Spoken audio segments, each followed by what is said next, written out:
रात के करीब 11 बजे का वक्त था। सुदीप अपने ऑफिस से काम खत्म करके घर लौट रहा था। रोज की तरह उसने अपनी आखिरी बस पकड़ने की कोशिश की, लेकिन जब तक वह बस स्टॉप पर पहुंचा, बस निकल चुकी थी।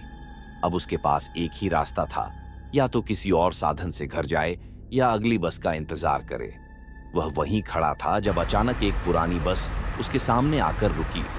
बस बहुत ही अजीब लग रही थी, जैसे यह कई सालों से चल रही हो, लेकिन फिर भी नई लग रही थी। ड्राइवर ने दरवाजा खोला और बिना कुछ कहे सुदीप की ओर देखा।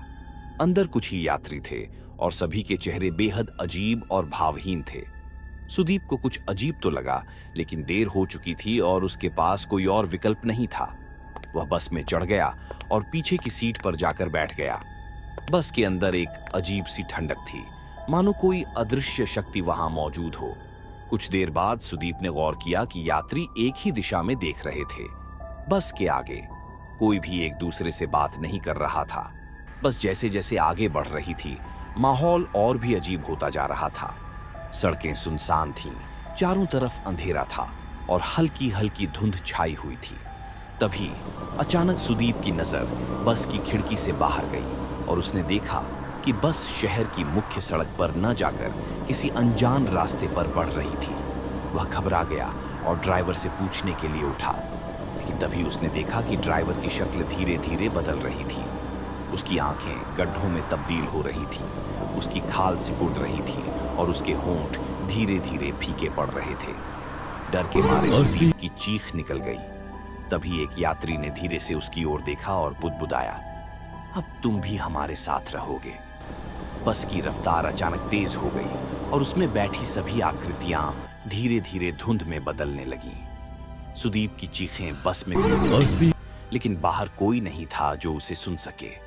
अगली सुबह अखबारों में खबर थी, रात के अंधेरे में गायब हुई एक रहस्यमयी बस।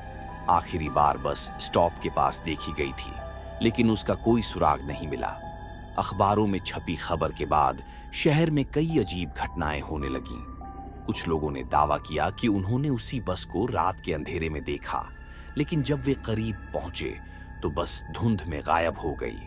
सुदीप की गुमशुदगी ने उसके परिवार को गहरे सदमे में डाल दिया था। पुलिस ने उसकी तलाश में हर जगह छानबीन की, लेकिन कोई सुराग नहीं मिला। लेकिन फिर कुछ दिनों बाद एक टैक्सी ड्राइवर ने पुलिस को चौंका देने वाली जानकारी दी। उस रात उसने वही बस एक सुनसान सड़क पर देखी थी। बस की खिड़कियों से अंदर झांकने पर उसने अजीब आकृतियों को देखा और उनमें से एक चेहरा बहुत जाना पहचाना था, सुदीप का। लेकिन उसकी आंखें खोखली थीं, चेहरा सफेद था और वह बिना हिले डुले एक जगह बैठा था। ड्राइवर डर के मारे वहां से भाग निकला, लेकिन यह सिर्फ शुरुआत थी। शहर में अब एक अफवाह तेजी से फैलने लगी, जो भी उस बस में चढ़ता वह कभी वापस नहीं लौटता। कुछ लोगों ने यह भी दावा किया कि वे बस से बाहर निकलने में कामयाब हो गए, लेकिन फिर भी वे ज्यादा दिनों तक जिंदा नहीं रह सके। उनके शरीर पर अजीब निशान उभर आते, जैसे किसी ने उन्हें अंदर से जला दिया हो। इसी बीच सुदीप की बहन नीलिमा अपने भाई को खोजने की कोशिश कर रही थी। वह इस अफवाह पर यकीन नहीं करती थी, लेकिन जब उसने अपने भाई के सपने में वही बस देखी तो उसे महसूस हुआ कि यह सिर्फ एक कहानी नहीं थी, बल्कि एक भयानक सच्चाई थी। नीलिमा को रातों को अजीब सपने आने लगे थे। हर सपने में वही बस दिखती, टूटे फूटे दरवाजे, कोहरे से ढकी खिड़कियां और अंदर बैठी अजीबोगरीब आकृतियां। सबसे डरावनी बात यह थी कि हर रात बस में बैठा कोई एक नया चेहरा धीरे धीरे उसकी तरफ देखता था, और फिर एक रात उसने उस चेहरे को साफ देखा। वह सुदीप था। अब नीलिमा को यकीन हो गया कि यह सिर्फ अफवाह नहीं थी। उसने तय किया कि वह इस बस का सच जानकर ही रहेगी।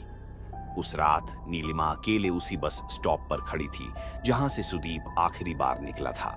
सड़कें सुनसान थीं, दूर कहीं कुत्तों के भौंकने की आवाज आ रही थी। घड़ी की सुई 11 बजा चुकी थी, लेकिन कोई बस नहीं आई। 11:15, 11:30, और फिर अचानक एक अजीब सी धुंध फैलने लगी। नीलिमा को ठंड महसूस हुई, उसकी सांसें तेज हो गईं और फिर एक पुरानी बस उसकी आंखों के सामने आकर रुकी। दरवाजा खुद ब खुद खुल गया। नीलिमा कांप रही थी, लेकिन उसने हिम्मत जुटाई और बस में चढ़ गई। अंदर घुसते ही उसे लगा जैसे उसने कोई बहुत बड़ी गलती कर दी हो।